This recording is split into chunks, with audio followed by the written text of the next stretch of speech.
இன்னைக்கு நம்முடைய தியானத்தில் நம்ம என்ன பார்க்க போறோம்னா, செத்தவர்கள் கிரியை செய்ய முடியுமா? ஒருத்தர் செத்து போயிட்டான், கிரியை செய்ய முடியுமா? உலக வழக்கத்தில் சொல்லுவாங்க, எங்கள் தாத்தா இறந்து போய் எங்கள் குடும்பத்துக்கு பின்னால் ஒரு குலதெய்வம் மாதிரி இருக்கிறார், அவரை வணங்கிட்டு போனால் எல்லா காரியமும் சக்ஸஸாக நடக்கும், எங்கள் குடும்பத்தில் அவர் இருக்கிறதை எங்களால் உணர முடியும் அப்படின்னு ஒரு கூட்டம் பேர் சொல்லுவாங்க. இன்னும் சிலர் சொல்லுவாங்க, ஆத்துமா தன் ஆசை நிறைவேறாமல் துர் ஆத்துமாவாய் மாறிவிட்டால் மரணத்துக்கு பிறகு அது பயமுறுத்துகிறதையும் அச்சுறுத்துகிறதையும் எங்களால் பார்க்க முடியுது, அதோடைய கிரியைகளை எங்கள் குடும்பத்தில் ரொம்ப பிரத்யட்சமாக பார்க்க முடியுது, யாரும் நிம்மதியாக தூங்க முடியல, பாத்திர பண்டங்கள் எல்லாம் கீழே விழுகுது, அதோடைய நடமாட்டம் இருக்குது அப்படிலாம் சொல்ல கேட்டிருக்கிறோம். நம்ம தியானிக்க போகிறது என்னென்னா, செத்தவர்கள் கிரியை செய்ய முடியுமா அப்படின்னு தான். செத்தவர்கள் ஒரு காலம் கிரியை செய்ய முடியாது. மாம்சத்தில் நம்ம சொல்லுகிற இந்த மரணத்தை அடைந்தவர்கள் ஒரு தரம் பிறப்பதும் மரிப்பதும் பின்பு நியாயத்தீர்ப்பு அடைவதும் எல்லா மனுஷருக்கும் நியமிக்கப்பட்டிருக்கிறதே என்று வேதம் சொல்லுகிறது. நம்ம சாத்தான குறித்து, பிசாசை குறித்து, மரித்தவர்களை குறித்து பயப்படும் போது அவர்களைப் போலவே தன்னை மாற்றிக்கொண்டு சில பொல்லாத ஆவிகள் இப்படிப்பட்ட கிரியைகளை செய்வது உண்டு. ஒருத்தர் மரிச்சிட்டார்னா மறுபடியும் அவர் எந்த கிரியை செய்ய முடியாது, நமக்கு உதவி செய்யவும் முடியாது. இது ஒரு பக்கம் இருக்கட்டும். மாம்சத்திலே மரிக்கிறவர்கள், நம்ம சொல்கிற இந்த சாதாரண மரணத்தில் மரிக்கிறவர்கள் கிரியை செய்ய முடியாது. ஆனால் ஆவியிலே மரிக்கிறவங்க இருக்காங்க பாருங்க, அவர்கள் கிரியை செய்ய முடியும். செத்தவர்கள் கிரியை செய்ய முடியாதுன்னு சொல்கிறோம், ஆனால் வேதத்தில் ஒரு வசனம் செத்து போனவர்கள் செய்த கிரியை குறித்து நமக்கு சொல்லுகிறது. அது என்ன அப்படின்னு பார்க்கலாம். வெளிப்படுத்தின விசேஷம் 3வது அதிகாரம் 1வது வசனம். அதில் சொல்கிறாரு, சர்தை சபையின் தூதனுக்கு நீ எழுத வேண்டியது என்னவென்றால், தேவனுடைய 7 ஆவிகளையும் 7 நட்சத்திரங்களையும் உடையவர் சொல்லுகிறதாவது, உன் கிரியைகளை, அதாவது உன்னுடைய செய்கைகளை நான் அறிந்திருக்கிறேன், நீ உயிருள்ளவன் என்று பெயர் கொண்டிருந்தும் செத்தவனாயிருக்கிறாய். பார்த்தீங்கன்னா, அவங்க செத்த நிலைமையில் இருக்கிறாங்க, ஆனால் கிரியை செய்கிறார்கள். இதுதான் ரொம்ப ஆச்சரியமானது. இவர்கள் மாம்சத்தின்படி மரித்தவர்கள் அல்ல, ஆவியின்படி மரித்தவர்கள். இவர்கள் செய்கிற கிரியைகளுக்கு பேர் செத்த கிரியைகள் என்று பெயர். வெளியே பார்த்தீங்கன்னா நல்ல வேலை செய்கிற மாதிரி இருக்கும், நல்ல கிரியைகளை செய்கிற மாதிரி இருக்கும், கடவுளுக்கு ஊழியம் செய்கிற மாதிரி கூட இருக்கும். ஆனால் அவர்களுக்குள் ஜீவன் இல்லாததுனால அவர்கள் செய்கிற கிரியையிலும் அந்த ஜீவன் இருக்காது. ஒருவன் செத்த நிலைமையில் இருக்கிறான் அல்லது பாவத்தில் இருக்கிறான்னு சொன்னால் அவன் செய்கிற வெளிக்கிரியைகளும் கூட செத்த கிரியைகளாய்த்தான் வெளிப்படும். இன்றைக்கு இந்த நவீன யுக காலத்தில் நிறைய சபைகள் சர்தை சபையினுடைய நிலைமையை போல தான் காணப்படுகின்றன.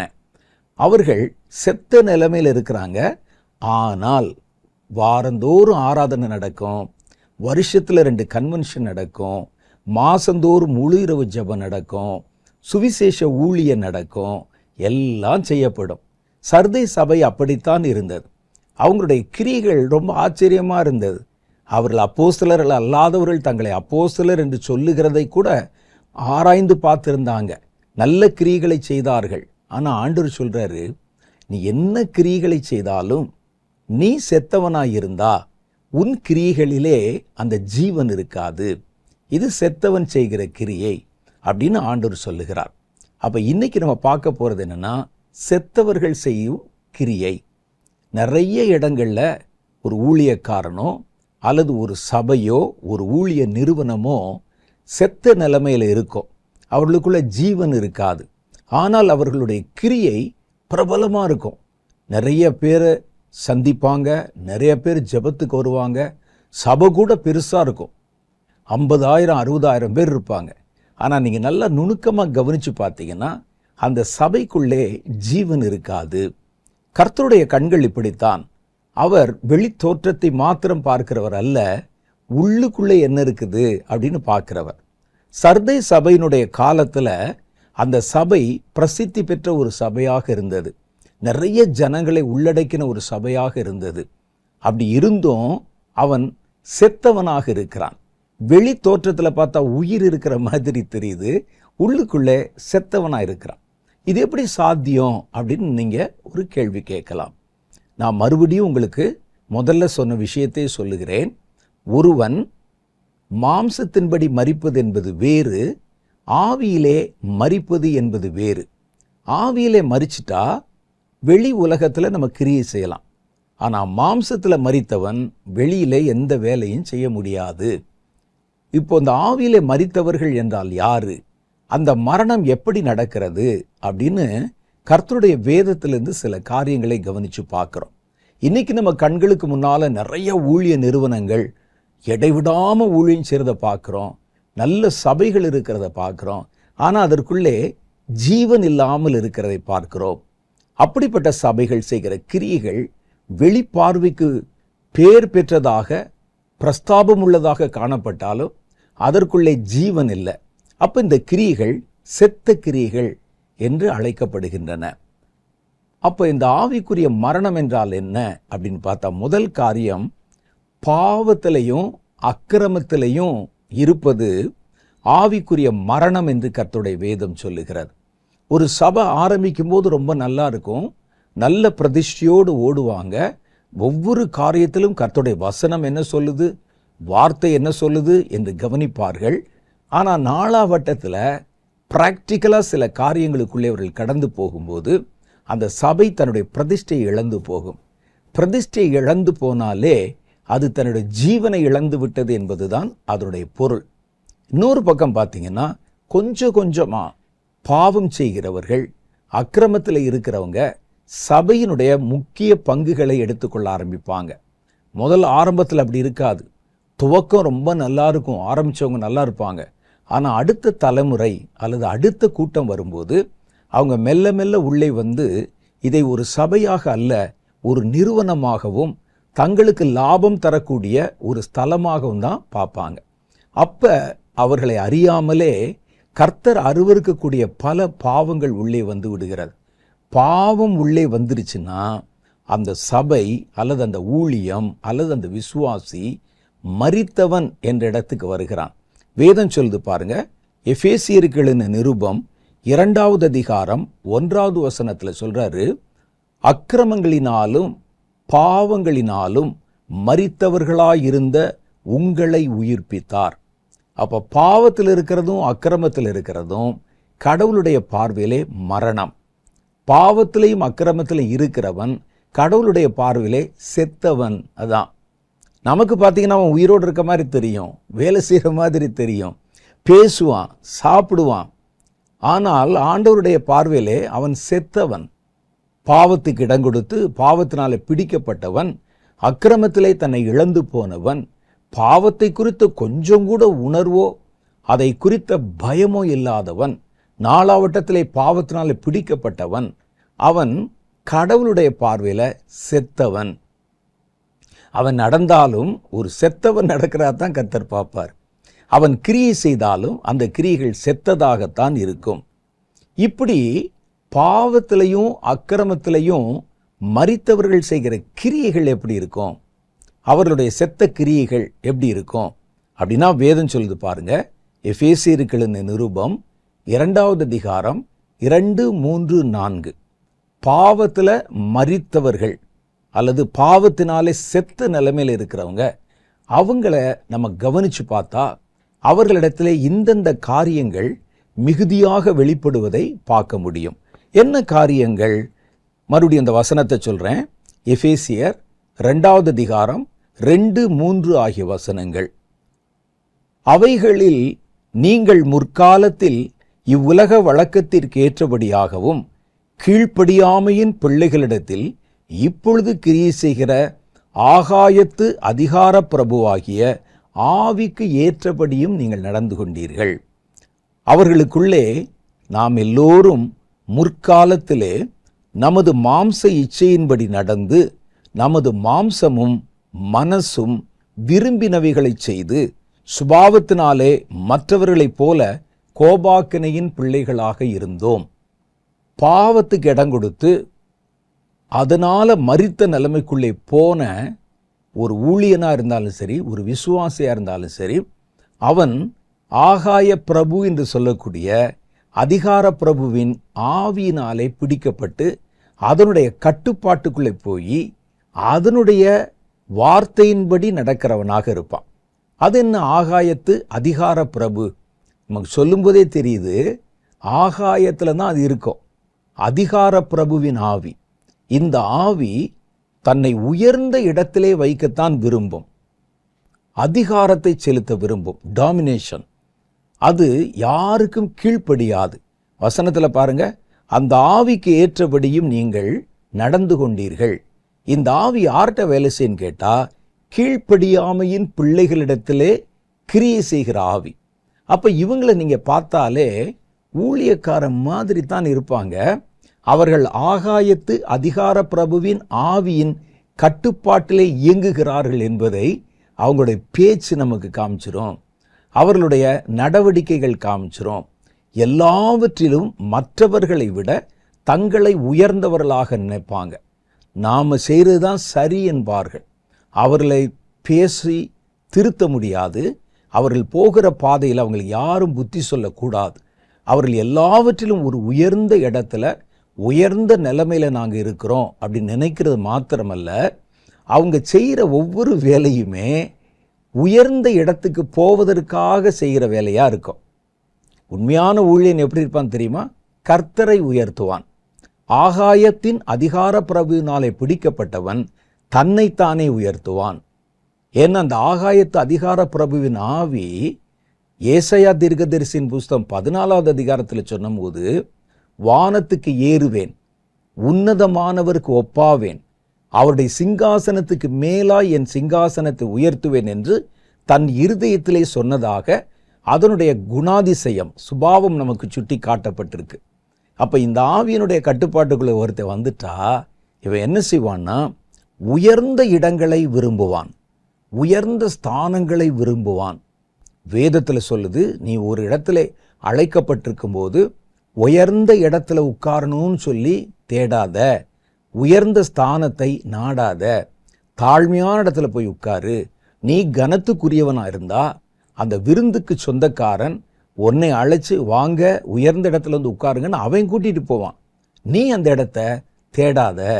இது கர்த்தர் நமக்கு சொல்லி தந்த காரியம். சிலரை பார்த்தீங்கன்னா இப்போதான் டைரக்டாக வானத்திலிருந்து இறங்கி வந்த மாதிரியும் ஒரு தேவதூதன் மாதிரியும் தங்களை மனிதர்களிலிருந்து மேம்படுத்தி கொள்வதை பார்க்க ஆரம்பிக்கிறோம். அவங்க எங்கே போனாலும் அவங்களுக்கு உயர்ந்த இடத்தை கொடுக்கணும்னு நினைப்பாங்க. தங்களை மற்றவர்களை விட உயர்வாக நினைப்பாங்க. யார் சொன்னாலும் நான் செய்தது தான் சரி, மற்றவர்கள் செய்கிறதெல்லாம் தப்பு என்று சொல்லி அதற்கு சப்பக்கட்டு கட்டுவாங்க ஒழிய அதை ஒத்துக்கொள்ள மாட்டார்கள். இதெல்லாம் யார்கிட்ட வந்து கிரியை செய்யுன்னு கேட்டால், ஆகாயத்தின் அதிகார பிரபுவின் ஆவியினால பிடிக்கப்பட்டு அதனுடைய கட்டுப்பாட்டில் இருக்கிறவங்ககிட்ட இதெல்லாம் நீங்கள் பார்க்கலாம். அதிகாரத்தை தேடுவாங்க, மற்றவர்கள் மேல் அதிகாரம் செலுத்த விரும்புவார்கள். ஒரு இடத்துல போனால் கூட தங்களை உயர்வாக வைக்கணும், மற்றவங்களாம் எனக்கு கீழ்ப்பட்டிருக்கணும், நான் சொல்கிறதான் கேட்கணும் என்பதாக அவர்கள் தங்களை வெளிப்படுத்தி காமிப்பாங்க. அவங்களுடைய பேச்சை பார்த்தாலே தெரியும், நடக்கைகளை பார்த்தாலே தெரியும். பேச்சில் என்ன தெரியும் தெரியுமா? எல்லாவற்றிலும் தங்களுடைய சுய புராணத்தை பாடுவாங்க. நீங்கள் செய்கிறது தப்பு, நானாக இருந்தால் என்ன செஞ்சிருப்பேன் தெரியுமா, நான்லாம் எப்படிப்பட்டவன் தெரியுமா என்று தங்களை மேன்மை பாராட்டுகிற ஒரு சுபாவத்தை கொண்டிருப்பாங்க. அவர்களோட நீங்கள் பேச முடியாது, அவங்கள திருத்த முடியாது. அது மனோவியாதி என்று சொல்லுவாங்க. ஆனால் மனோவியாதி அல்ல, இது ஆகாயத்தின் அதிகார பிரபுவினாலே பீடிக்கப்பட்டவனுடைய அடையாளம். ரெண்டாவது பாருங்க, அவர்கள் முற்காலத்திலே தமது மாம்ச இச்சையின்படி நடந்து, அவங்களுடைய மாம்சம் எதை இச்சிக்கிறதோ, மாம்ச இச்சைன்னு சொன்னோன்னு நீங்கள் பாவத்தை மாத்திரம் சொல்லக்கூடாது. பாவத்தை மாத்திரம் இல்லை, ஒரு விபச்சார பாவம், ஒரு குடி வெறி மாத்திரம் இல்லை. மாம்சம் ஆசைப்படுகிறது நல்ல காரியமாக கூட இருக்கும்.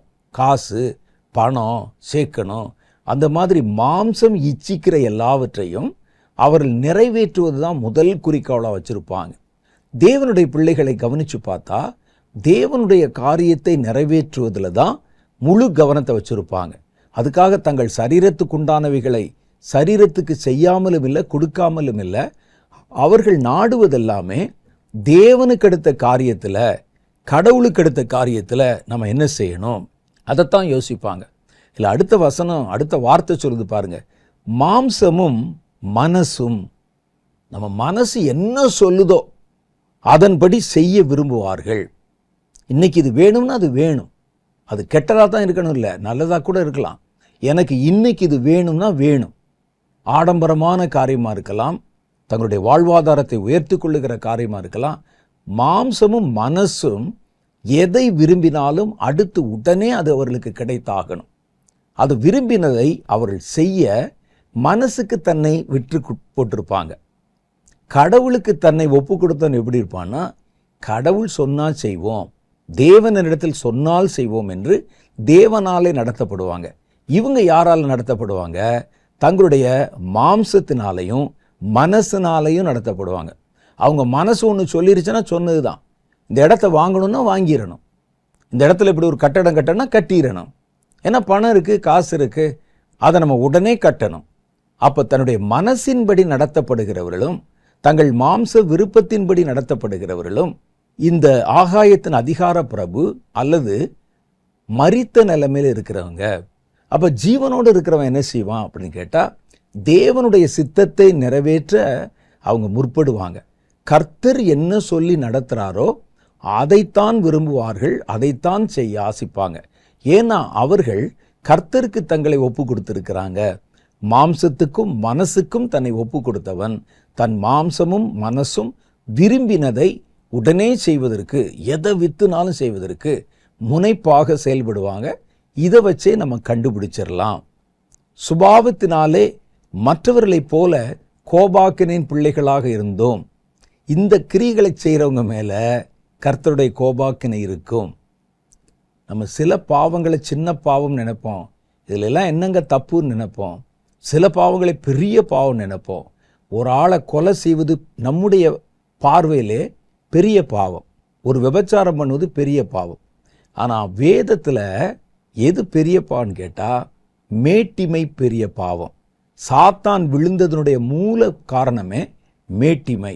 ஆகவே விழுதலுக்கு முன்னானது மன மேட்டிமை என்று கர்த்தருடைய வேதம் சொல்லுகிறது. அப்போ இந்த மேட்டிமையில காரியங்களை செய்வது, எடுப்பாக விழித்து பார்ப்பது, மற்றவர்களை விட தங்களை உயர்வாக நினைப்பது, இதெல்லாம் விழுதலுக்கு ஒரு முன் அடையாளமாக இருப்பதோடு மாத்திரமில்லாமல் தேவனுடைய பார்வையிலே இப்படிப்பட்டவர்கள் செத்தவர்களாக இருக்கிறாங்க. கடவுளுக்கு பார்த்தோன்னே தெரியும், இவன் வெளியே உயிர் இருக்குது, ஆனால் உள்ளுக்குள்ளே அவன் ஆவியிலே செத்து போனவன் தெரியும். ஆனால் உங்களுக்கு எனக்கு எப்படி தெரியும்? அவர் நல்லா ஆடம்பரமாக காரில் இறங்குறாரு, மணிக்கணக்காக பிரசங்கம் பண்ணுறாரு, நல்ல ஒரு சபையை கட்டி எழுப்பி இருக்கிறாரு. நமக்கு எப்படி தெரியும்? அதுக்கு தான் கர்த்தர் இந்த அடையாளங்களை தருகிறார். அவர் ஊழியம் செய்கிற மாதிரி இருக்கும், ஊழியமே நல்லா இருக்கும். ஆனால் அவருடைய சுபாவம் மேட்டிமை நிறைந்ததாகவும் ஆகாயத்தின் அதிகார பிரபுவின் ஆவிக்கு ஏற்றபடி நடக்கிற நடக்கையும் கொண்டிருக்கும். அப்போ இதை வச்சோம் நம்ம கண்டுபிடிச்சிடலாம். இவருடைய கிரியைகள் நல்லா தான் இருக்கிற மாதிரி தெரியுது, கனி கொடுக்கிற மாதிரி தான் தெரியுது, ஆனால் அதில் ஜீவன் இல்லை என்பதை நம்ம விளங்கி கொள்ளணும். ரெண்டாவது செத்தவர்கள் யாரு அப்படின்னு பார்த்தா, கர்த்தரை விட்டு பிரிந்து வாழ்கிறவர்கள். கடவுளோடு அவங்களுக்கு தொடர்பு இருக்காது. ஒரு காலத்தில் கடவுளோட நல்ல தொடர்பில் இருப்பாங்க, ஊழியத்துக்கு வந்திருப்பாங்க, ஊழியம் செய்வதற்கு ஒரு ஸ்தாபனத்தையோ ஒரு சபையையோ நிறுவியிருப்பாங்க, ஊழியக்காரர் என்று பெயர் பெற்றிருப்பாங்க. நாளாவட்டத்தில் ஒரு வேளை உலகத்தின் ஈர்ப்பினாலேயோ அல்லது வேறு என்ன ஒரு காரணத்தினாலேயோ கடவுளோடு அவங்க தொடர்பில்லாதவர்களாக மாறிடுவாங்க. கொஞ்சம் கொஞ்சமாக தேவனை விட்டு விலக ஆரம்பிச்சிருவாங்க. ஆனால் ஊழியத்தை விட்டு விலக மாட்டாங்க, சபை நடத்துறதை நிறுத்த மாட்டாங்க. கடவுளுக்கும் அவங்களுக்கு இடையில தொடர்பு இருக்காது.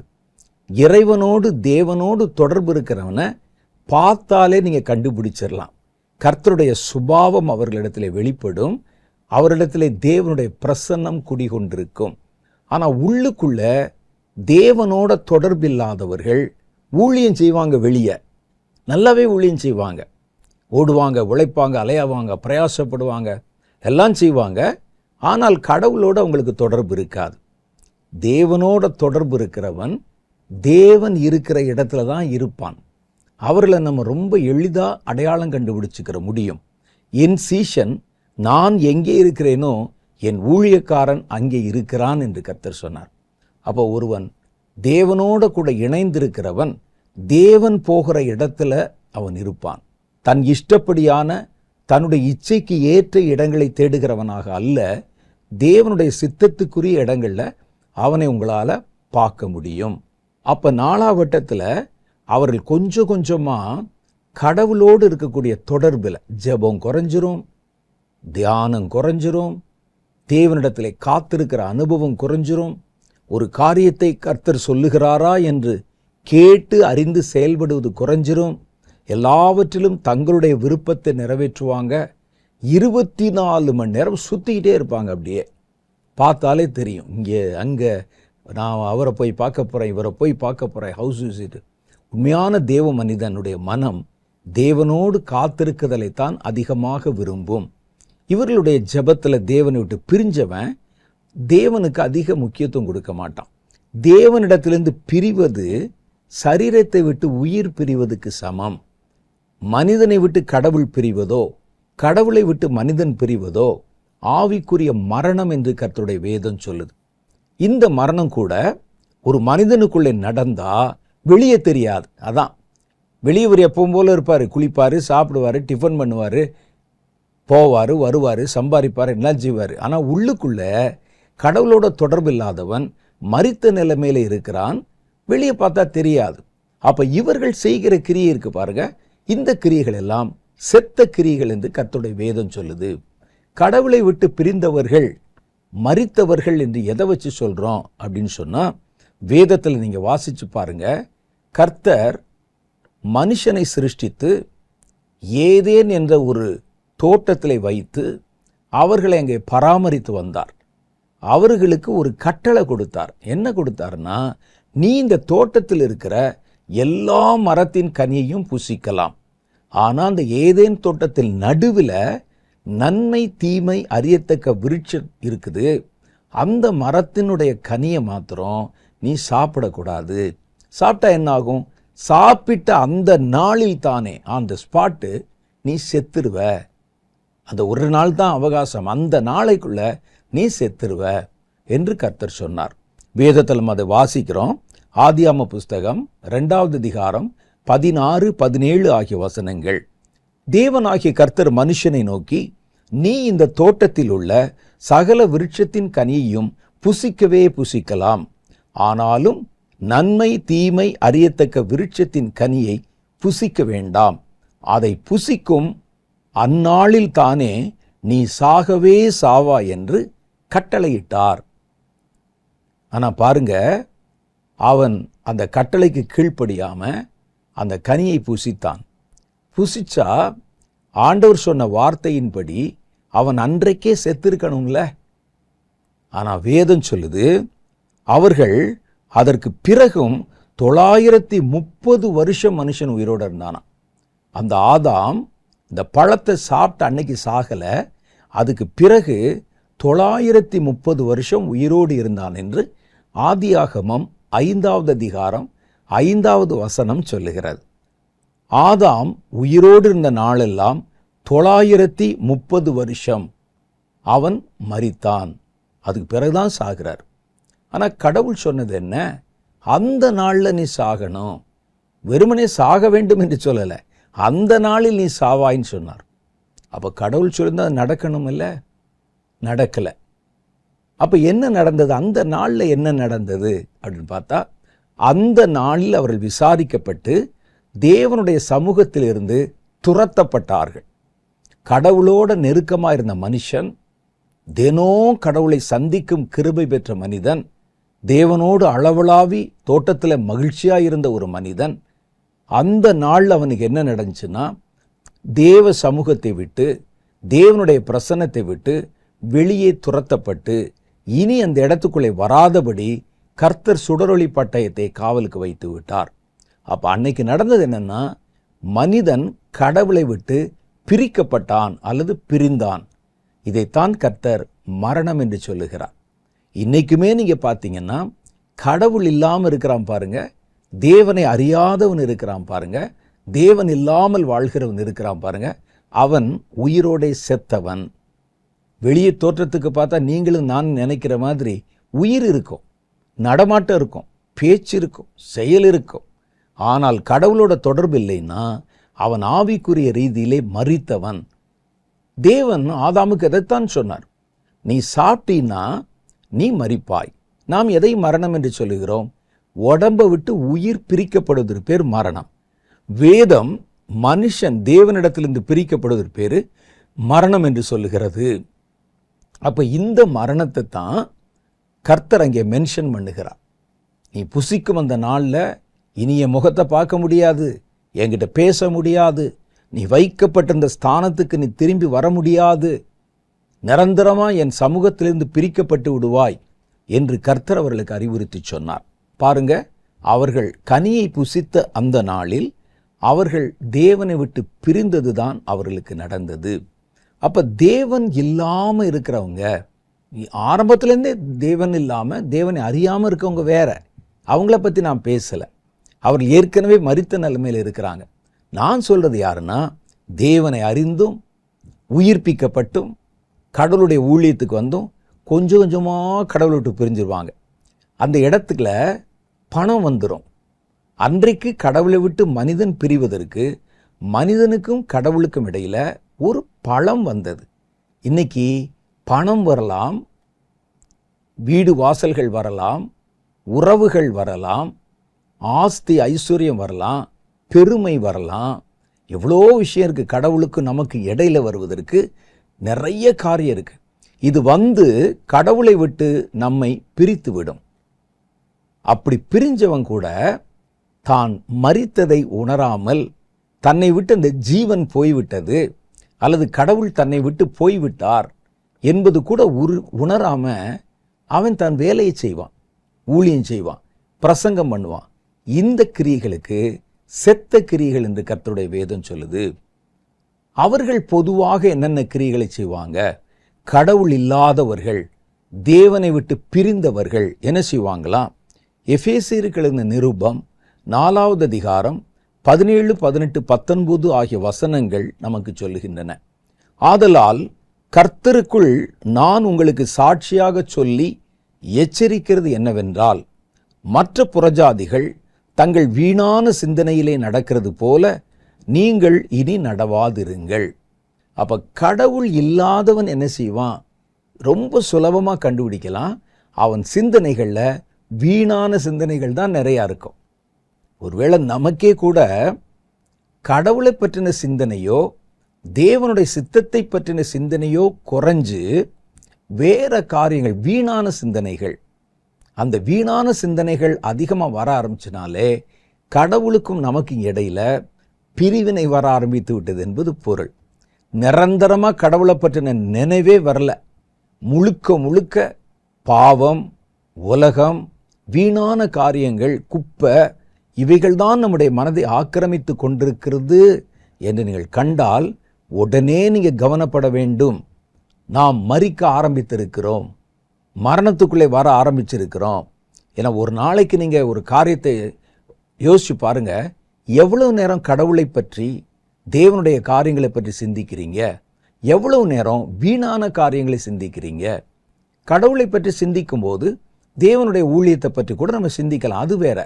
நான் சொல்வது கனியற்ற வீணான காரியங்கள், தேவையில்லாத காரியங்கள், வீண் பொழுதுபோக்குகள், உலகத்தில் இருக்கிற காரியங்கள், மாம்சத்தின் இச்சைக்குரிய காரியங்கள், இந்த மாதிரி காரியங்களுக்கு எவ்வளோ நேரம் கொடுக்குறீங்க பாருங்களேன். அந்த நேரம் கடவுளுக்கு நீங்கள் கொடுக்கிற நேரத்தை விட அதிகமாய் காணப்பட்டால் மரிக்க ஆரம்பிச்சிட்டீங்கன்னு அர்த்தம். சிலருக்கு மரணம் உடனே வராது, கொஞ்சம் கொஞ்சமாக வரும். கொஞ்சம் கொஞ்சமாக வந்து அவர்களுடைய உடல் உறுப்புகள் ஒவ்வொன்றாய் மரித்து கடைசியில் நிரந்தரமான மரணத்துக்கு போவாங்க. இப்படிப்பட்ட மரணம் கூட கொஞ்சம் கொஞ்சமாக சிலருடைய வாழ்க்கையில் வருகிறதை பார்க்கலாம். அதற்கு அடையாளம் என்னன்னு கேட்டால் வீண் சிந்தனை. ஒரு நாளைக்கு நீங்கள் வீணான சிந்தனைக்கு எவ்வளவு நேரம் இடம் கொடுக்குறீங்க? அந்த சிந்தனையை நீங்கள் யோசிச்சு பார்த்தா உப்புக்கு பெறாது.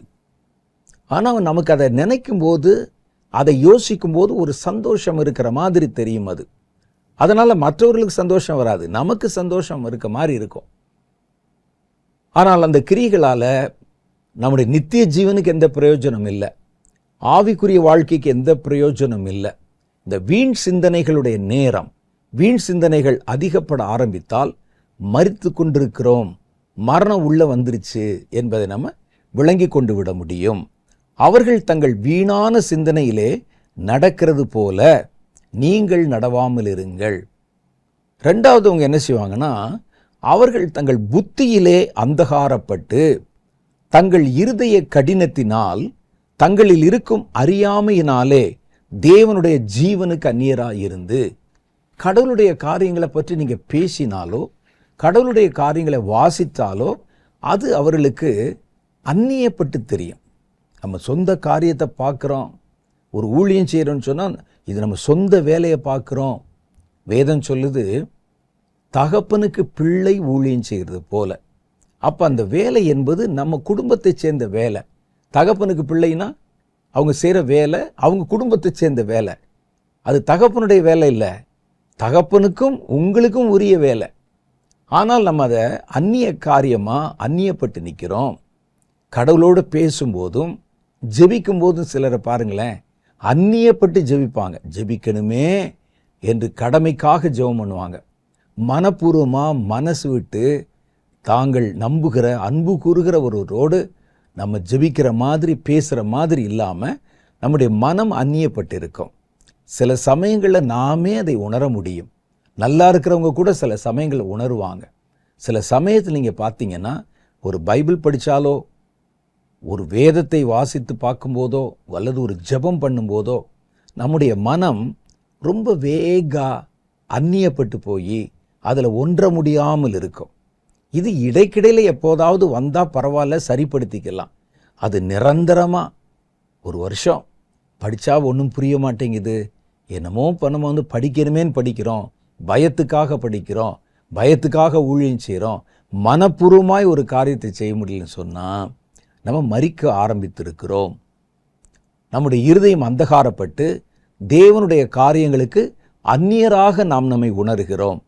அடுத்த காரியம் பாருங்களேன், உணர்வில்லாதவர்களாக சகலவித அசுத்தங்களையும் அவளோடு நடப்பிக்கும்படி தங்களை காம விகாரத்துக்கு ஒப்பு கொடுத்திருக்கிறார்கள்.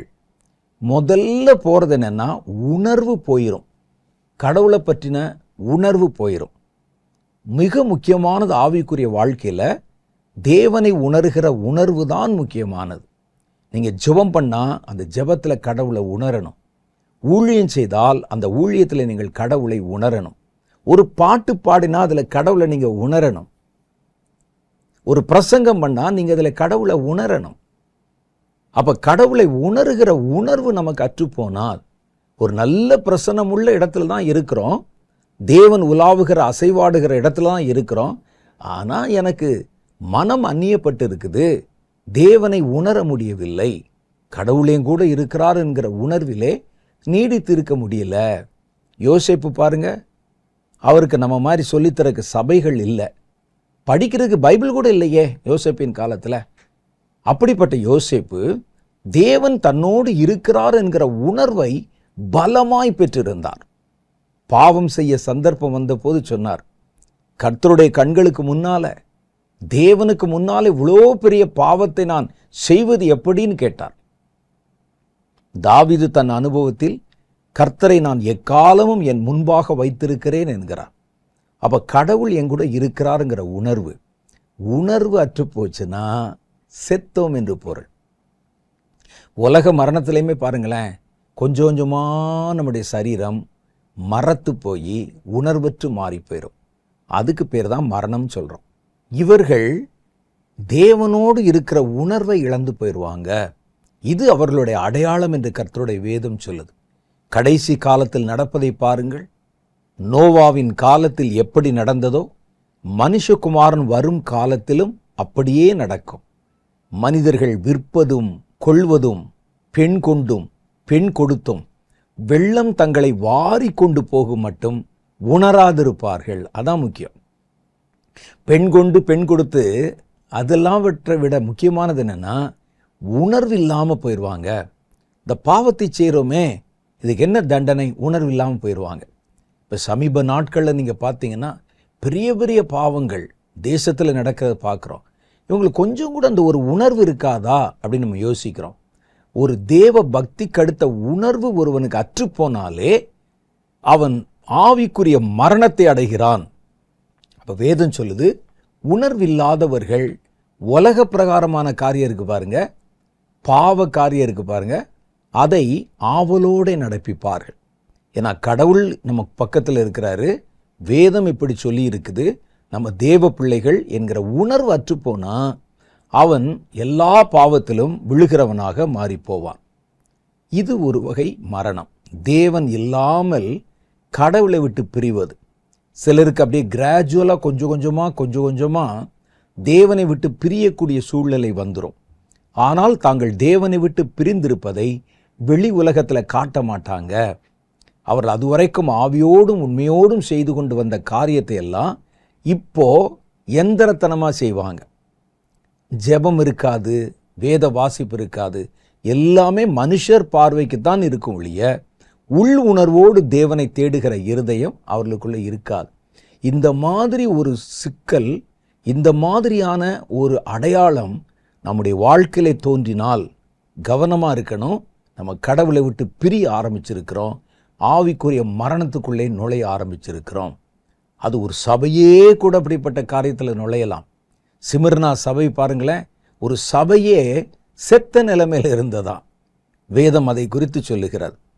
மூணாவது மரணத்தை பற்றி பாருங்க. வேதம் சொல்றது என்னன்னா, சுகபோகமாய் வாழ்கிறவர்கள், உயிரோடே செத்தவர்கள். 1 தீமோத்தேயுவின் புஸ்தகம் 5வது அதிகாரம் 6வது வசனத்தில் கர்த்தர் சொல்லுகிறார், சுகபோகமாய் வாழ்கிறவள், உயிரோடே செத்தவள். விதவைகளை பற்றி சொல்லப்பட்ட ஒரு காரியத்தை சொல்லும்போது ஆண்டவர் சொல்றாரு, சுகபோகமாய் வாழ்கிறவள்னா அது பெண்களை பற்றி சொல்லியிருக்குன்னு நினைக்கக்கூடாது, வாழ்கிறவனும் தான். வாழ்கிறவன், உயிரோடே செத்தவன். சுகபோகமாய் வாழ்கிறவர்களை பற்றி வேதம் என்ன சொல்லுது பாருங்களேன். ஏங்க நாங்கள் சுகபோகமாய் வாழ்ந்தா தப்பா? நமக்கு வசதியாய் வாழ்வது வேற, பணக்காரராய் வாழ்வது கூட வேற. ஆனால் சுகபோகமாய் வாழ்கிறோம் பாருங்க, அப்படியே ஒரு சுகமான ஒரு வாழ்க்கை, எல்லாவற்றிலும் மிதந்த ஒரு வாழ்க்கை. இந்த சுகபோகமாய் வாழ்கிறவன், சோம்பேறித்தனம் இருக்கும் உங்களுக்கு. இந்த சுகபோகமாக வாழ்கிறோம் பாருங்களேன், சோம்பேறியாக இருப்பான், நடக்க மாட்டார். எங்கே பார்த்தாலும் அவர்கள் தங்களுடைய சோம்பலுக்கும் அதே நேரத்தில் அவருடைய ப்ளஷர் என்று சொல்லுகிற அவருடைய ஆவல்களுக்கும் இடம் கொடுப்பாங்க. சோம்பேறியாக இருக்கணும், தங்களுடைய ஆசையை தீர்த்துக்கிறணும். இது ரெண்டுக்கும் சேர்ந்தது தான் சுகபோகம் என்ற பெயர் கொடுக்கப்பட்டிருக்கிறது. அப்போ எந்த வேலையும் செய்யாமல் அதே நேரத்தில் சம்பிரமமாய் வாழ்கிறான்ல, அது பேர் தான் சுகபோக வாழ்க்கை. பணக்காரராய் வாழ்கிறது மாத்திரம் இல்லை, பணக்காரராக இருக்கிறவங்க கூட சிலர் ஓடி உழைச்சி அலைஞ்சு பிரயாசப்பட்டு வேலை செய்வாங்க. இவங்க என்னென்னா உலகத்தினுடைய சிற்றின்பங்களை நோகாமல் அனுபவிக்கணும், அப்படியே சுகபோகமாக இருக்கணும். அப்போ இந்த சுகபோகமாய் வாழ்கிறவன் உயிரோடே செத்தவன் என்று கர்த்தருடைய வேதம் சொல்லுது. சுகபோகமாய் வாழ்கிறவர்களை பற்றி 2 தீமோத்தேயுவின் புஸ்தகம் 3வது அதிகாரம் 4, 5 ஆகிய வசனங்களிலும் நமக்கு இவ்விதமாய் சுட்டி காட்டப்பட்டிருக்கிறது. துரோகிகளையும் துணிகரம் உள்ளவர்களையும் இருமாப்புள்ளவர்களாயும் தேவ பிரியராயில்லாமல் சுகபோக பிரியராயும். கடவுள் மேலே அவங்களுக்கு பிரியம் இல்லை. அவர்களுக்கு என்னென்னா எல்லாம் சுகமாக இருக்கணும். ஒரு சின்ன துரும்ப கூட எடுத்து போடக்கூடாது, ஒரு ஜெபம் கூட பண்ணக்கூடாது, கடவுள் கிடைத்த காரியத்தை செய்யக்கூடாது. ஆனால் தங்கள் தேவைகள் எல்லாம் நேரத்துக்கு நடந்துடணும். அப்படி ஒரு சம்பிரமமான ஒரு வாழ்க்கை. இந்த வாழ்க்கை தான் சுகபோகம். தேவ பக்தியின் வேஷத்தை தரித்து அதன் பலனை மறுதலிக்கிறவர்களாகவும் இருப்பார்கள். இப்படி சுகபோகமாய் வாழ்கிறவனை விட்டு நீ விலகு என்று கர்த்தருடைய வேதம் சொல்லுது. பூமியின் ஐஸ்வர்யவான்கள், அவர்களை பற்றி கர்த்தருடைய வேதம் சொல்லுவதும் இதே காரியம்தான். யாக்கோபு 5வது அதிகாரம் 1 - 5 வரைக்கும் உண்டான வசனம். அதில் அவர் சொல்றாரு பாருங்க, ஐஸ்வர்யவான்களே கேளுங்கள், உங்கள் மேல் வரும் நிர்பந்தங்களின் நிமித்தம் அலறி அழுங்கள், இந்த கடைசி காலத்தில் உங்கள் மேலே தான் நிர்பந்தம் வரப்போகுது. இந்த கடைசி காலத்தில் உங்கள் மேலே தான் பயங்கரங்கள் வரப்போகுது. நீங்கள் நினைக்கிறீங்க என் பணம் என்னை காப்பாற்றும், எவ்வளவு தப்பு செஞ்சாலும் பணம் காப்பாற்றும்னு. ஒரு குறிப்பிட்ட காலம் வரைக்கும் பணத்துக்கு அனுமதி கொடுக்கப்பட்டிருக்கு, செய்யும். ஆனால் இன்னும் கொஞ்ச காலத்தில் உங்கள் பணம் உங்களை காப்பாற்றாது. கடைசி கால அடையாளமாக வேதம் சொல்லும்போது அந்நாளிலே பொன்னையும் வெள்ளியும் வீதியிலே தூக்கி எறிஞ்சிருவாங்க. ஏன்னா அவங்களுக்கு அந்த நேரத்தில் பொன்னும் வெள்ளியும் அவர்களை காக்காது, பணம் காப்பாற்றாது. அப்போ அந்த கடைசி காலத்தில் உங்கள் மேல் வரும் நிர்பந்தங்களினால் அலறி அழுங்கள் என்று சொல்லுகிறார். உங்கள் ஐஸ்வர்யம் அழிந்து உங்கள் வஸ்திரங்கள் பொட்டரித்து போயின, உங்கள் பொன்னும் வெள்ளியும் துருப்பிடித்து அவைகளில் உள்ள துரு உங்களுக்கு விரோதமாய் சாட்சியாயிருந்து அக்னியை போல உங்கள் மாம்சத்தை தின்னும். கடைசி நாட்களில் போய் பொக்கிஷங்களை சேர்த்தீர்களே அப்படின்னு சொல்கிறார். யாக்கோபு சொல்கிறார், கடைசி நாளப்பா, இப்போ போய் இந்த பொக்கிஷங்களை சேர்க்கிறியே, இதனால் இந்த பொக்கிஷங்கள் வைச்சிருக்கிறதுனால என்னென்ன ஆபத்து வரும் அப்படின்னு அவர் சொல்கிறார். இப்போ அவர் சொல்கிறதுக்கும் இன்றைக்கு பெரும்பான்மையான ஊழியர்கள் சொல்வதற்கும் என்ன வித்தியாசம் இருக்குன்னு பாருங்க. இப்போ சமீப காலமாக பணத்தை தேட சொல்லித்தராங்க, பணக்காரலாய் ஆவது எப்படின்னு சொல்லித்தராங்க, பணத்தை இயேசுவை வைத்து சேர்ப்பது எப்படின்னு சொல்லித்தராங்க. நிறைய இந்த உபதேசங்களை பண்ணுவதற்கு நிறைய சபைகள் இருக்கிறது. எப்படி காசாக்குறது, எப்படி தேவனை துதிப்பதுனால நமக்கு எப்படி காசு வரும், வாக்குத்தத்தங்களை சொல்லி ஜெபிக்கிறதுனால எப்படி காசு வரும், வேதத்தில் இருக்கிற எதை பயன்படுத்தினால் பணம் வரும், இதுக்கெல்லாம் சொல்லித்தந்து பணத்து மேலே நமக்கு ஆசை உண்டாக்குறாங்க. ஊழியக்காரர்கள் அவர்கள் இதை பேசுகிறவன் பணக்காரனாக இருக்கிறான், கேட்குறவர்கள் இருக்கிறார்களா என்று நமக்கு சொல்ல தெரியல. கேட்குறவன் அதே மாதிரி தான் உட்கார்ந்து கேட்டுக்கிட்டு இருக்கிறான். ஆனால் பேசுகிறவர்கள் இதை காரணமாக காட்டி ஜனங்களிடத்தில் நிறைய காணிக்கைகளை வாங்கி தங்கள் வசதியை பெருகிக் கொள்கிறாங்க. ஆனால் வேதம் சொல்லுது, கடைசி காலம் என்பது பொன்னையும் வெள்ளியும் சேர்க்கக்கூடிய காலம் அல்ல. இப்போ நமக்கு என்ன தெரியுதுன்னா, பணம் எல்லா பிரச்சனைக்கும் ஒரு தீர்வுன்னு தெரியுது. பணம் இருந்தால் நம்ம தப்பித்து கொள்ளலாம், பணம் இருந்தால் அது நம்மை பாதுகாக்கும், பணம் நமக்காக பேசும். இது ஒரு குறிப்பிட்ட காலம்தான் இப்படிப்பட்ட ஒரு மாய தோற்றம் உண்டாகும். கர்த்தர் பணத்தின் மேல் ஆஸ்தியின் மேல் இருக்கிற மாய தோற்றத்தை விலக்கப் போகிறார். இனி யார் பயப்பட போகிறாங்கன்னா, ஐஸ்வர்யவான்கள் பயப்படுவாங்களாம், அலறி அழுவார்களாம், பூமியிலே பொக்கிஷங்களை சேர்த்தவர்கள். அதனால கர்த்தர் சொல்றார், பூமியிலே பொக்கிஷங்களை சேர்க்க வேண்டாம். அப்போ இனி ஐஸ்வர்யவானாக இருக்கிறவன் தான் குறிவைக்கப்படுவான், அவர்கள் தான் அலறி விழுவார்கள். இப்படின்னு யாக்கோபு தன் காலத்திலே எச்சரித்து சொல்லும்போது, இந்த நவீன போதகர்கள் நம்மை பணக்காரர்களாக சொல்கிறாங்களே, அதை தேடுங்க, அதுக்காகவே சர்ச்சுக்கு வாங்க, அதுக்காகவே இந்த வசனத்தை வாசிங்க, அதுக்காகவே ஊழியம் செய்யுங்க, அதுக்காகவே காணிக்க கொடுங்க, இதெல்லாம் நமக்கு திருப்பி திருப்பி சொல்லித்தராங்களே. அப்போ இதுக்கும் வேதத்துக்கும் எவ்வளோ வித்தியாசம் இருக்குது பார்த்தீங்களா? இயேசு சொன்னார், உலக கவலையும் ஐஸ்வர்ய மயக்கமும் கர்த்தருடைய வசனத்தை நெருக்கி போடும், பூமியில் உங்களுக்கு பொக்கிஷங்களை சேர்த்து வைக்க வேண்டாம் என்றார். ஏன் தெரியுமா? அதனுடைய குணம் என்னன்னு கேட்டிங்கன்னா, பணமும் வசதியும் இருந்தால் அது கொஞ்சம் கொஞ்சமாக கர்த்தருடைய வசனத்தை நம்முடைய இருதயத்திலே நெருக்கி போடும். மத்தேயு சுவிசேஷம் 13வது அதிகாரம் 22 சொல்றார், முள்ளுள்ள இடங்களில் விதைக்கப்பட்டவன் வசனத்தை கேட்கிறவனாய் இருந்தும் உலக கவலையும் ஐஸ்வர்யத்தின் மயக்கமும், ஐஸ்வர்யம் இல்லை, அந்த ஐஸ்வர்யத்தின் மேலே உங்களை ஆசைப்பட சொல்கிறாங்களே, அந்த மயக்கமும் வசனத்தை நெருக்கி போடுகிறதுனால் அவன் பலனற்று போவான். இது கர்த்தர் சொன்ன வார்த்தை. அப்போ அந்த ஐஸ்வர்யத்தின் மயக்கம், ஐஸ்வர்யத்தை தேட வேண்டும் என்கிற நாட்டம், ஐஸ்வர்யத்தை பெற வேண்டும் என்பதற்காக செய்கிற கிரியைகள், அதுக்காகவே ஜெபம், அதுக்காகவே வேத வாசிப்பு, அதுக்காகவே வாக்குத்தத்தம், அதுக்காகவே சபை, காணிக்கை கொடுத்தா கூட நீங்கள் கொடுங்க, அதை கர்த்தர் 10 திருப்பி கொடுப்பார் சொன்னா தான் கொடுக்குறாங்க காணிக்கை. அப்போ அந்த பணத்தின் மேல் விருப்பத்தை கொஞ்சம் கொஞ்சமாக பெருக்கி வச்சிருக்கிறோம். வேதம் சொல்லுது, ஐஸ்வர்ய மயக்கத்துக்கு இடம் கொடுத்தா உங்களுக்குள்ளே வசனம் வேலை செய்யாது, அந்த வசனத்தை அது நெருக்கி போட்டு விடும். ஐஸ்வர்யவான்கள் பரலோகத்தில் பிரவேசிப்பது அரிது என்று கர்த்தர் இதனால தான் சொன்னார். மத்தேயு சுவிசேஷம் 19:23-24 பாருங்க. அப்பொழுது இயேசு தம்முடைய சீஷர்களை நோக்கி, ஐசுரியவான் பரலோகத்தில் பிரவேசிப்பது அரிதென்று மெய்யாகவே உங்களுக்கு சொல்லுகிறேன். மேலும் ஐசுரியவான் தேவனுடைய ராஜ்யத்தில் பிரவேசிப்பதை பார்க்கிலும் ஒட்டகமானது ஊசியின் காதிலே நுழைவது எளிதாயிருக்கும் என்றார். ஒரு ஊசியின் காதுக்குள்ள ஒட்டகம் போறது ஈஸியா இருக்குமா? ஏன்னா அந்த பணக்காரர்கள் இந்த வசனம் வார்த்தைக்கு அது வளர்ந்து கிரியை செய்வதற்கு இடம் கொடுக்க மாட்டான். படிப்பான், கொஞ்ச நேரம் உட்காந்து கேட்பாங்க பயத்தில். அப்போ நமக்கு இதனால பணம் வரும்னு சொன்னால் அதுக்காக படிப்பாங்க. இந்த வசனம் உள்ள போகும், ஆனால் பலன் கொடுக்காதுன்னு சொல்றார் ஆண்டவர்.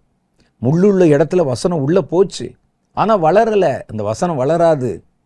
அப்போ இது இந்த ஐசுரியத்தின் மேல் உள்ள மயக்கம் என்பது வசனத்தை நெருக்கி போடுகிற ஒரு முள்ளு. அப்போ இதற்கு இடம் கொடுத்தவன் சுகபோகமாய் வாழ்கிறவன், உயிரோடே செத்தவன். அவருடைய கிரியைகள் வித்தியாசமாக இருக்கும். கர்த்தருடைய வேதம் இதை குறித்து நமக்கு எச்சரித்து சொல்லி இருக்கிறது. அதனால தான் ஆண்டவர் சொன்னார், பூமியிலே உங்களுக்கு பொக்கிஷங்களை சேர்க்க வேண்டாம். மத்தேயு சுவிசேஷம் 6:19-20-21. இங்கே பூச்சியும் துருவும் அவைகளை கெடுக்கும், இங்கே திருடரும் கன்னமிட்டு திருடுவார்கள். பரலோகத்திலே உங்களுக்கு பொக்கிஷங்களை சேர்த்து வையுங்கள். அங்கே பூச்சியாவது துருவாவது கெடுக்கிறதும் இல்லை, அங்கே திருடர்கள் கன்னமிட்டு திருடுகிறதும் இல்லை.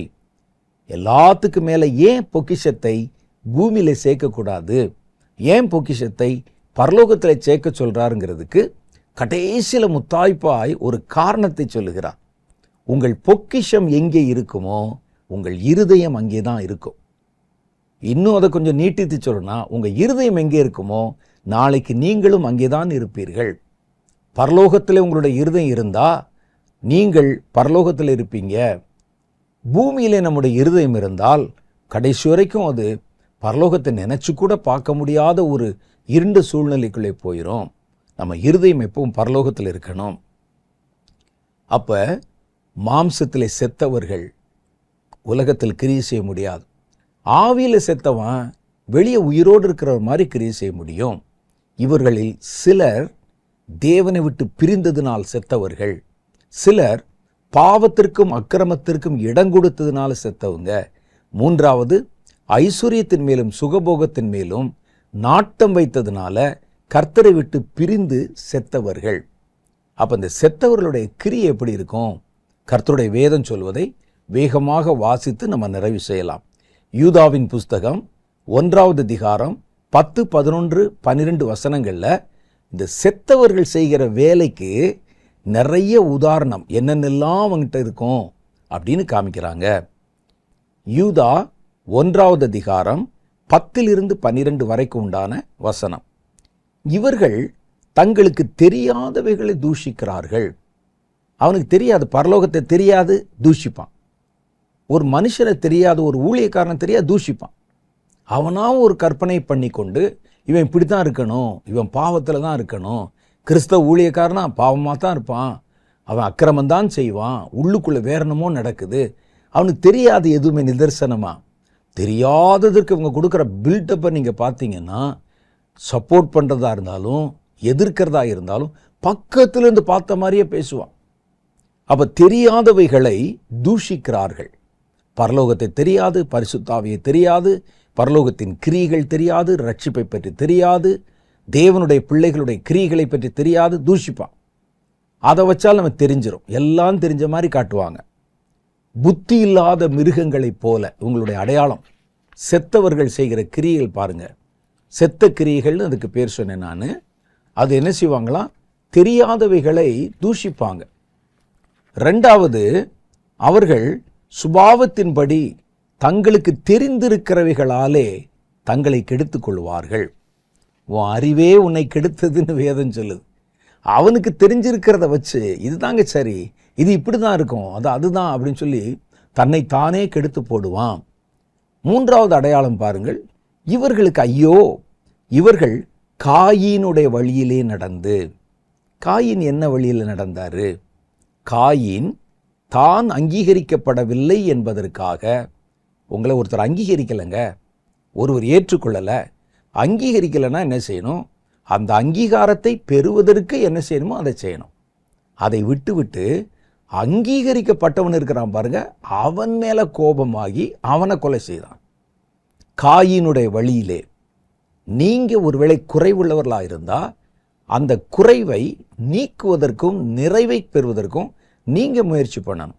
அதை விட்டுட்டு நிறைவை பெற்றவன் இருக்கிறான் பாருங்க, அவன் மேலே பொறாமப்படக்கூடாது, அவன் மேலே காய்மகாரமாக அவனை பார்க்கக்கூடாது. காயினுடைய வழி அதுதான். நான் எங்கே தப்பு செஞ்சேன், ஏன் கர்த்தர் என்னை தள்ளி விட்டார் என்பதை கொஞ்சம் உட்கார்ந்து யோசிச்சா வேற மாதிரி.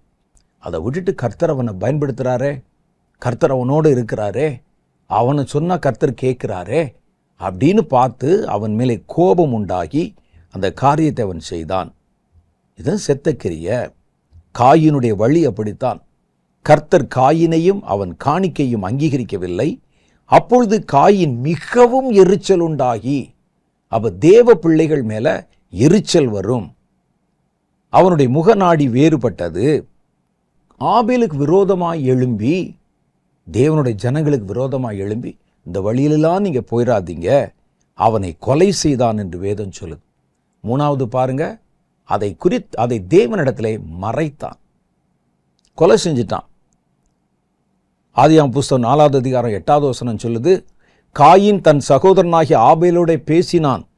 அவர்கள் வயல்வெளியில் இருக்கும்போது காயின் தன் சகோதரனாகிய ஆபேலுக்கு விரோதமாய் எழும்பி அவனை கொலை செய்தான். அது ஒரு பாவம். அடுத்து 3வது பாருங்க, தேவன் கேட்கிறாரு, அந்த கொலையை மறைக்கிறான், பொய் சொல்றான், கடவுளிடத்துல பொய் சொல்றான். இதெல்லாம் காயினுடைய வழிகள். கர்த்தர் காயினை நோக்கி 9வது வசனம், உன் சகோதரனாகிய ஆபேல் எங்கே என்றார். அதற்கு அவன், நான் அறியேன், பொய், என் சகோதரனுக்கு நான் காவலாளியா என்றான். குற்றத்தை மறைச்சான், பொய் சொன்னான், கொலை செய்தான், தேவ ஜனங்கள் மேல் பொறாமைப்பட்டான், தன்னுடைய இயலாமையை தீர்ப்பதற்கு மாற்றுவதற்கு யோசிக்காம முடிந்தவன் மேலே கோவப்பட்டான். இதெல்லாம் காயினுடைய வழி. இதெல்லாம் போயிடாதீங்க. செத்த கிரிகளை செய்கிறவர்கள் அப்படித்தான் இருப்பார்கள் என்று வேதம் சொல்லுது. அடுத்தவங்க என்ன செய்வாங்க, பிலேயாம் கூலிக்காக வஞ்சகத்திலே விரைந்தோடி, அப்புறம் அதே மாதிரி கோரா எதிர்த்து பேசின பாவத்திலே கெட்டு போனார்கள். இது மாதிரிலாம் நீங்கள் போகக்கூடாது. கடவுளுடைய காரியத்தை வியாபாரமாக்கி அதை வச்சு பொருள் சம்பாதித்து, பிலேயாம் தேவ ஜனங்களை அவன் கெட்டு போனாலும் பரவாயில்ல, அழிஞ்சு போனாலும் பரவாயில்லன்னு அநீதமான ஒரு ஆலோசனை சொல்லி, இன்னைக்கு அப்படிதான் நம்ம கையில் இருக்கிற மந்தை, நம்ம யாருக்கு பேசி கொண்டிருக்கிறோம், அவர்கள் எல்லாமே தேவனால் அனுப்பப்பட்டவர்கள், தேவனுடையவர்கள். அப்போ நான் ஒரு புல்பீட்டில் இருந்து அல்லது நான் ஒரு சபையில் இருந்து தேவ ஜனங்கள் கெட்டு போவதற்கு நான் தப்பான ஊழியத்தை செய்தால் அது பிலேயாம் கூலிக்காக தேவ ஜனங்களுடைய அழிவுக்கு வித்திட்டத பாவத்துக்கு சமமாக இருக்கும். பாலாக்கின்ற ராஜா பிலேயாமை கூப்பிட்டு அவர்களை சபி என்று சொல்லுகிறான். சபிக்க முடியல, அவங்கள சபிச்சா சாபம் அங்கே உள்ளே போகாது தேவ ஜனங்கள் என்றான். அப்போ என்னதான் செய்வது? பலமுறை போராடி பிலேயாம் அவர்களுக்கு ஒரு ஆலோசனை கொடுக்கிறான். நீங்கள் அவர்களை பாவம் செய்ய வைத்து விட்டால் அவர்கள் மேலே தேவ கோபம் வரும், தேவன் அவர்களை காத்து கொண்டிருக்கிற கர்த்தருடைய மேகம் விலகும் என்று ஒரு ஆலோசனை சொல்லி கொடுத்து பாலாக்கிட்ட காசு வாங்கிட்டாரு. இதே தான் இன்றைக்கு ஒரு பணத்துக்காக, நம்ம சம்பாதிக்கணும், பிழைக்கணும் என்பதற்காக நம்மை நம்பி வருகிற தேவ ஜனங்களை அவர்களுக்கு துரோகம் செய்து அவர்களுக்கு பாவம் செய்வது பிலேயாம் அநீதத்தின் கூலியை விரும்பி செய்த அந்த பாவத்துக்கு சரியா இருக்குது. கோரா என்பவன் அப்படித்தான். அவன் என்ன செய்தான் தெரியுமா? மோசே இடத்துல வந்து எதிர்த்து பேசினார். கோரா மோசே இடத்துல வந்து எதிர்த்து பேசி, ஆரோனும் அவன் பிள்ளைகளும் தான் அடுத்தடுத்து வந்து ஆசாரியர்களாக இருக்கணுமா? ஏன் நாங்கள்லாம் உங்கள் கண்ணுக்கு தெரியலையா? நாங்கள் இந்த காரியத்தை செய்ய முடியாதா? நீங்கள் என்ன ஒரே குடும்பமாக இருக்குது? ஆரோனும் மோசேயும் சகோதரர்கள், உங்களுக்கு தெரியும். அப்போ வந்து சண்டை போடுறாங்க உள்ள. நீங்கள் நல்ல இந்த சம்பவங்களை படித்து பார்க்கணுன்னா இப்போ நமக்கு நேரம் இல்லை. எண்ணாகம புஸ்தகம் 16வது அதிகாரத்தில் மோசேக்கு விரோதமாக எதிர்த்து பேசினார்கள், கர்த்தருடைய கட்டளையை நிந்தித்து பேசினார்கள். ஆகவே பூமி பிளந்து அவர்கள் உயிரோட மண்ணுக்குள்ளே புதைந்து போனாங்க. அவன் செய்த காரியம் பாருங்க, கர்த்தருக்கும் தேவனுடைய பிள்ளைகளுக்கும் எதிர்த்து நின்றார்கள். அவங்க பொறாமை, எல்லாவற்றுக்கும் மேல பதவி ஆசை. ஒரு ஊழியத்தை கர்த்தர் கொடுத்திருக்கிறாரு, ஒருவனை பிரத்யேகமாய் அழைத்து கர்த்தர் அவனிடத்துல பேசி இருக்கிறாரு. ஆனா இவங்க என்ன சொல்றாங்க, அது உனக்கு மாத்திரம் சொந்தமானதா? அப்ப நாங்கெல்லாம் மனிதர்கள் இல்லையா? கடவுள் அழைத்தாலும் அழைக்காவிட்டாலும் எங்களுக்கு அதுல பங்கு இருக்கு, அதை கொடு என்று கேட்டார்கள். அப்ப கோராகின் பாவம் அதுதான். பிலேயாமின் பாவம் தேவ ஜனங்களுக்கு துரோகம் செய்தது. காசுக்காக தேவ ஜனங்களுக்கு துரோகம் செய்து இன்னைக்கு காசுக்காக ஊழியம் செய்வதும் பிலேயாமுடைய பாவத்தை போன்றது. இதெல்லாம் செத்த கிரியைகள். கர்த்தரை விட்டு விலகினவர்கள், சுகபோகமாய் வாழும்படிக்கு ஆஸ்தியின் மேலும் அந்தஸ்தின் மேலும் ஐஸ்வர்யத்தின் மேலும் சுகபோகத்தின் மேலும் பிரியம் வைத்தவர்கள், பாவத்துக்கு இடம் கொடுத்து அக்கிரமத்துக்கு இடம் கொடுத்து வெளிப்பார்வைக்கு தேவனுடைய பிள்ளைகளைப் போல தங்களை காட்டுகிறவர்கள். இவங்கிட்ட இதெல்லாம் மிகுந்திருக்கும் என்று கர்த்தருடைய வேதம் சொல்லுது. கர்த்தருக்குன்னு கிரியை செய்யணும், கர்த்தருக்குன்னு வேலை செய்யணும். ஆனால் அந்த கிரியை செத்த கிரியாய் இருக்கக்கூடாது. செத்தவன் செய்கிற கிரியை வெளிப்பார்வைக்கு ஜீவனுள்ளதை போல தோன்றினாலும் அது செத்த கிரியைதான் என்று கர்த்தருடைய வேதம் சொல்லுகிறது. கர்த்தர் தாமே நம்முடைய கிரியைகளை ஜீவனுள்ளதாக காத்து கொள்ளும்வாராக. தலைகளை தாழ்த்தி ஒரு சின்ன ஜெபம் பண்ணலாமா? ஜெபிக்கலாம். அன்பும் இரக்கம் நிறைந்த எங்கள் பரலோக பிதாவே, நாங்கள் பேசிக்கொண்ட அந்த நல்ல காரியத்திற்காக ஸ்தோத்திரம். நாங்கள் கர்த்தருக்கென்று ஓடுவது, உழைப்பது, பிரயாசப்படுவது, ஜெபிப்பது எல்லாம் சரிதான் ஆண்டவரே. ஆனால் நாங்கள் செய்கிற கிரியைகளில் ஜீவன் இருக்கிறதா? நாங்கள் ஜீவனுள்ளவர்களாக இருந்தால் நாங்கள் செய்கிற கிரியையும் ஜீவனுள்ளதாக இருக்கும். நாங்கள் தேவனோடு இணைந்து பாவங்களுக்கும் அக்கிரமங்களுக்கும் விலகி சுகபோகத்தை வெறுத்து தேவனே உம்மோடு கூட நாங்கள் என்றைக்கும் ஜீவனுள்ளவர்களாக இருக்கிற அனுபவத்தை தாரும். நானே வழி, சத்தியம், ஜீவன் என்றீரே, அந்த ஜீவனுள்ளவரோடு எங்களை பொருத்தி கொள்ள உதவி செய்தருளும். கர்த்தரோடு இணைந்து ஜீவனுள்ள தேவனோடு இணைந்து இசைந்து நாங்கள் செய்கிற கிரியைகள் தான் ஜீவனுள்ள கிரியைகள் என்றும், தேவனை விட்டு விலகி சோரம் போய் பாவத்திற்கு இடம் கொடுத்த எங்களுடைய கிரியைகள் செத்த கிரியைகள் என்றும் அறிந்திருக்கிறோம். சிமிர்னா சபையைப் போல எங்கள் சபை செத்த சபையாக இருக்கக்கூடாது. நாங்கள் அதில் செய்யப்படுகிற கிரியைகளை மாத்திரம் பார்க்காம அதற்குள்ளே ஜீவன் இருக்கிறதா என்பதை பார்த்து எங்களை திருத்திக் கொள்ள உதவி செய்தருளும். இந்த வார்த்தைகளை கேட்ட ஒவ்வொருவரையும் பேர் பேராய் ஆசீர்வதியும் ஆண்டவரே. அவருடைய குடும்பங்களை ஆசீர்வதியும். ஜீவனுள்ள தேவன் என்றைக்கும் அவர் நடுவில் நின்று அவருடைய தேவைகளை சந்தித்து வழி நடத்தும். இயேசுவின் கரத்தில் எல்லாவற்றையும் ஒப்புக்கொடு ஜெபிக்கிறேன் எங்கள் பிதாவே, ஆமென். கர்த்தர் இந்த நாள் நிகழ்ச்சியிலும் நம்மோடு கூட பேசினார், நல்ல வார்த்தைகளை கொடுத்தார், ஜெபத்தை கேட்டார், ஆராதனைகளை அங்கீகரித்தார். அடுத்த வாரத்தில் வேறொரு புதிய செய்தியோடு நான் உங்களை சந்திக்கிறேன். அதுவரை கர்த்தர் உங்களை ஆசீர்வதித்து காப்பாராக. ஆமென்.